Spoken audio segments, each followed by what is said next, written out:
Hi everybody, Marty Rubin here, Director of Sales at the Argyle Theater, and welcome to another rendition of Marty's Corner.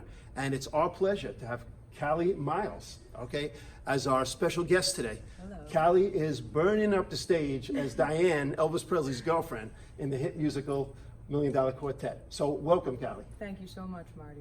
It's great for you to be here, and we're very happy to watch you every night performing. It's been fantastic.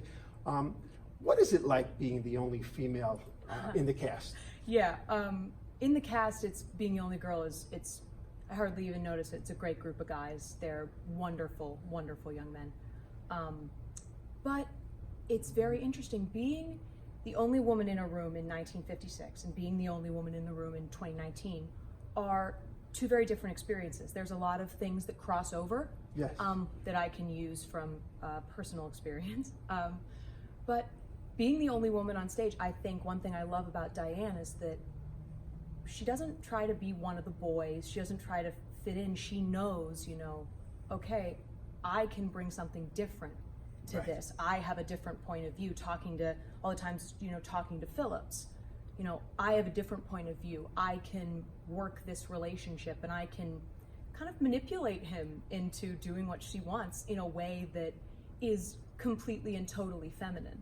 Yes. Which I think is a really cool thing. I think at that time, she wouldn't have been respected as an equal, regardless of the fact that these are four rock stars and she's not a rock star herself. Separate from that, regardless of that, because of her gender, she would not be, respected in the same way. So I think she is using that and saying, okay, I can bring something new, I can bring something different, I can bring a different perspective, and I can use that kind of feminine. And that comes through in the show. Yeah. The chemistry between all of you on stage is very obvious. Does that really help in making the production that much better? 100%, especially with a production like this, with such a small cast, and with, there was so much chemistry in the room. You listen to the old recordings. There was so much chemistry in the room. All these guys were, so supportive of each other and so into what the others were doing. Yes. Which makes it really fun. We'll do jam sessions before the show for our sound check, and you hear that we're playing, old R&B tunes. We're playing Beatles. We're playing all kinds of stuff. It sounds great. We were outside and we hear it. It sounds like a mini concert. Yeah, and that same feeling is in that sound check that it carries over right onto the stage, which is extra important in a show like this. You have some fantastic numbers. I mean, you have one number, Fever, okay? That is such a showstopper. I mean, that's got to be a blast when you feel the audience hanging on your every word. What does that feel like? It feels exactly how it should. It feels like I'm coming at it completely from a character perspective.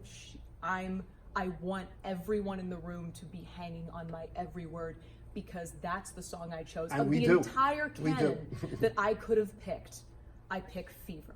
Yes. And it's such a calculated choice on the part of Diane, and it's great, and it feels great to feel them as well as the guys on the stage kind of leaning in and hanging on my every word, and kind of I have a good metaphor for this character. There's a lot of female characters where they're the carrot on the end of the stick. I think Diane's holding the stick. Yes. Everyone in the room thinks she's the carrot on the end of the stick, but no, she's holding the stick. And she's using that to just manipulate the crap out of everyone in the room. It's unbelievable. Yeah. Callee, where are you from? Pittsburgh, Pennsylvania. Very nice. Yes. Did you study theater in school? I did. I went to Baldwin Wallace Conservatory of Music, same as James Pankow, who's our Johnny Cash. Yes. And so I studied that. I did Shakespeare in high school. I played sports my whole life and then transitioned over to theater. You're talking to a sports guy here. Yeah. So you're a Pittsburgh Steelers fan? Pittsburgh Steelers fan through and through. Oh, very nice. I know. They've been a good team for a long time. They have. Yes. They have. Yes, but if somebody was watching this interview and wants to get into theater, what would be your suggestion for them? I'd say my suggestion for them is find a great place to do it and just do it.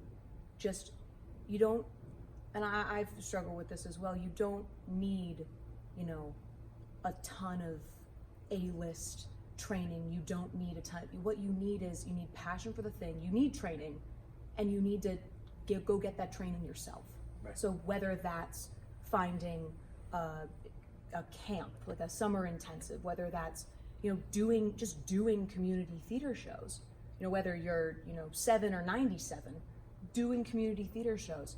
You know, if you want to go to college and study it, great. Find those top tier schools and go for it. Don't kind of halfway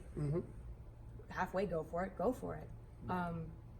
And books are great.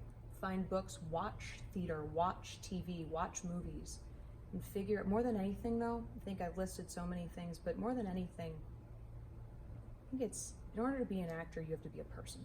In order to be a successful actor, you have to be a successful person. So it's mostly about finding who you are, how you operate, understanding yourself, understanding those around you, because, you know, there are plenty of similarities between myself and Diane, but there are plenty of differences too. Right. So there are plenty of personality differences, quite a few between me and her actually. Right. And I've spent a lot of time outside of the classroom, outside of my nose in a book, outside of, you know, one of those audience chairs, just watching people and watching how they work. What are their mannerisms? What are they going for? Because that's what I'm drawing from, is people I know who, and I've seen, if I don't know them personally, I've seen them who have some of these personality traits of Diane's that I don't have. And that's kind of my first thing is what's different about the two of us, and how do I enlist experience with those other personality traits that I don't have. Yeah.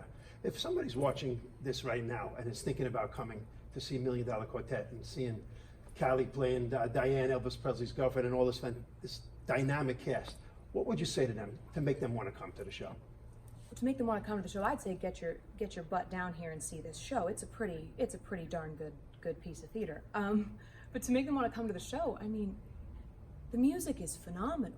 You don't get much better than this. You don't get much better than Blue Suede Shoes and Fever and Brown Eyed Handsome. You don't get better than that, you know?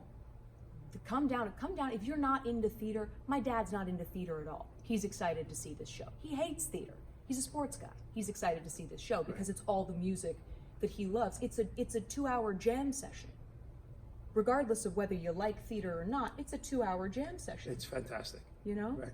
Well, everybody, thank you, Callee, for being here today. Of course. We are playing through Sunday, June 23rd. The show is great. We have such a terrific cast.